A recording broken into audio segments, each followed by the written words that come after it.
Foto gak ada, kehidupannya cuma ditulis di cerita sirah-sirah sejarah Nabawiyah. Gimana caranya? Maka majelis maulid ini adalah cara yang digunakan. Sampai kata Abuya Sayyid Muhammad bin Alawi Al-Maliki, majelis maulid Rasul fi akhir zaman hada min majlis al-wajib, majelis yang wajib diselenggarakan.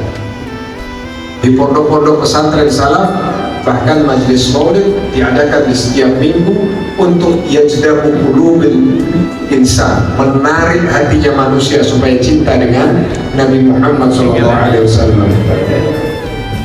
Kita semua yang menjadi umat beliau, wa antum khususan tulabul ilm, para penuntut ilmu, tidak ada keberhasilan, keberkahan ilmu kecuali di dalam hati kita ada nama Nabi Muhammad di dalam. Kalau engkau tidak mengukir namanya Nabi Muhammad di dalam hatimu, maka engkau tidak akan bisa mendapatkan keberkahan ilmu.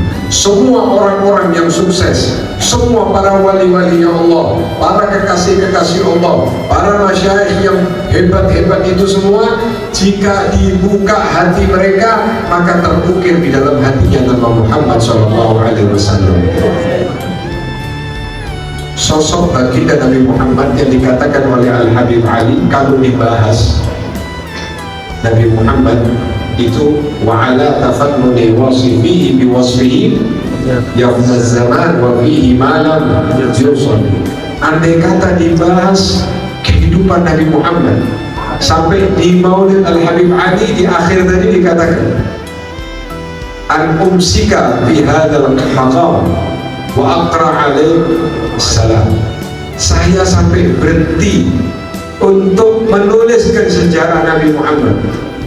Qalam tulisan pena Al-Habib Ali sudah tidak mampu lagi menceritakan sosok manusia mulia ini, manusia agung, manusia yang tidak pernah ada dari mulai Adam sampai akhir zaman kecuali beliau sallallahu alaihi wasallam. Sampai Al-Habib Ali berhenti untuk menulis cerita keagungan dari Nabi Muhammad sallallahu alaihi wasallam, karena di dalam hatinya Al-Habib Ali ada rasa cinta yang besar kepada Nabi Muhammad sallallahu alaihi wasallam. La yu'minu ahadukum hatta akuna ahabba ilaihi. Sudah diingatkan sama Rasulullah, kalau kamu ingin sukses di kehidupan dunia dan akhirat, imanmu tergadaikan dengan rasa cintamu kepada aku. La yu'minu ahadukum. Sebagian mengatakan, dikatakan tidak ada imannya. Ada yang mengatakan tidak sempurna imannya sampai menjadikan aku Rasulullah paling dicintai melebihi dariku. Siapa yang paling dicintai di dunia biasanya? Jika seorang ayah, dia cinta sama anak. Jika seorang anak, dia cinta kepada orang tuanya. Jika seorang suami, dia cinta kepada istrinya. Jika seorang istri, dia cinta kepada suaminya. Seorang kekasih cinta kepada kekasihnya. Seperti itulah ketika ditanya la yu'minu ahadukum hatta akuna ahabba ilaihi min waladi, sampai dia cintanya kepada aku, kata Rasulullah, melebihi dari cintanya kepada anaknya jika dia seorang ayah,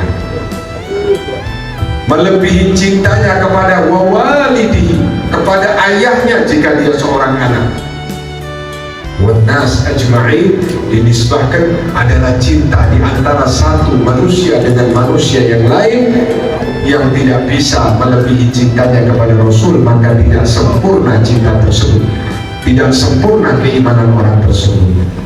Maka paling penting majelis maulid jika diselenggarakan kepada diri kita, kalau kita hadir, kita buka di dada kita, di mana nama Muhammad, di mana posisinya Nabi Muhammad di dada kita.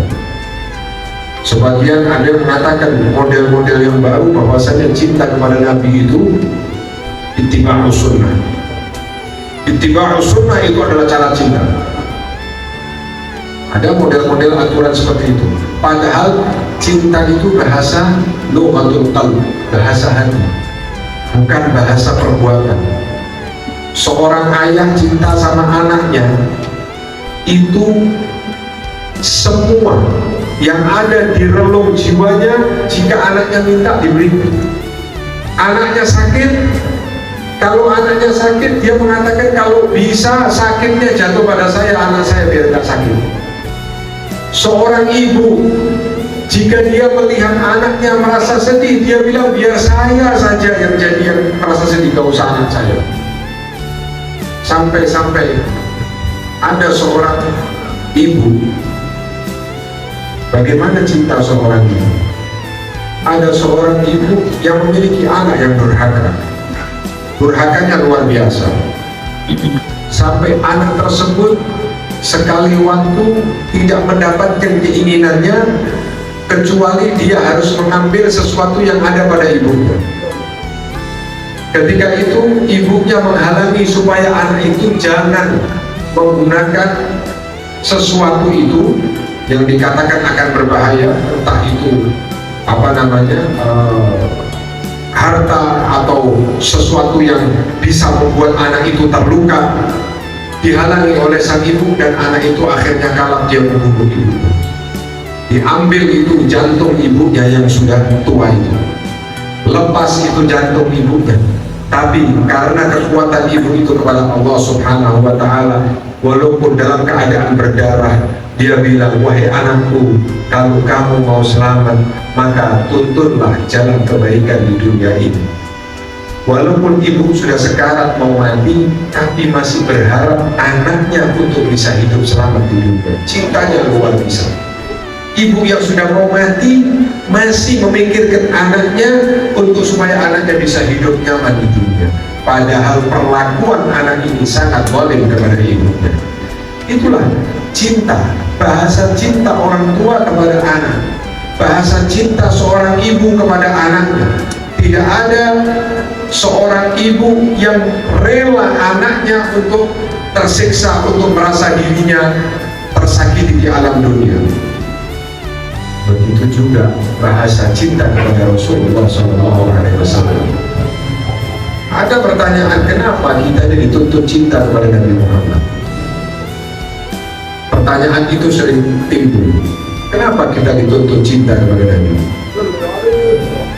Cinta kepada Nabi Muhammad adalah cara yang paling sedikit bagi kita untuk membalas cintanya beliau. Nabi sudah cinta kepada kita sebelum kita diciptakan. Sebelum kita diciptakan, Nabi itu sudah cinta kepada kita sebagai umatnya. Pernah satu ketika beliau SAW duduk di satu majelis, tiba-tiba beliau nangis. Nabi Muhammad itu. Tadi Nabi nangis, sahabat lihat, di mana yukika ya Rasulullah? Kenapa engkau menangis ya Rasulullah? Maka Rasul menjawab, inni mushtaqun li akhwan.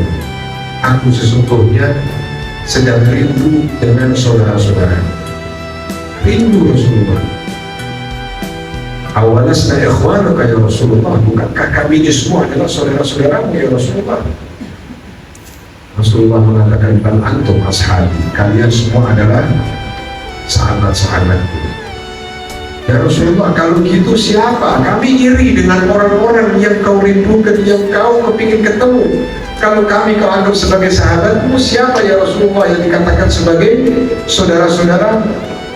Maka Rasulullah, aku ini sangat rindu, kepingin bertemu, kepingin bertatap wajah kepada orang-orang yang datang setelahku, yang dia beriman kepadaku, yang dia sangat rindu kepadaku, ingin melihat wajahku, bahkan dalam mimpi saja sudah lega dia bisa ketemu dengan aku. Sebelum kita diciptakan sama Allah, Rasulullah sudah menitipkan rindu itu kepada kita. Dan inilah makhluk yang sudah memberikan cintanya kepada kita sebelum kita dicipta. dan memberikan cintanya ketika kita sudah hidup di dunia, dan memberikan cintanya kepada kita setelah kita mati, dan memberikan cintanya kepada kita ketika di akhirat, memberikan cintanya kepada kita ketika berhadapan dengan Allah, memberikan cintanya kepada kita ketika di mizan, memberikan cintanya kepada ketika di mahsyar, memberikan cintanya kepada ketika di sirat, memberikan cintanya kepada ketika kita berhadapan dengan jahannam, berhadapan dengan pintu surga.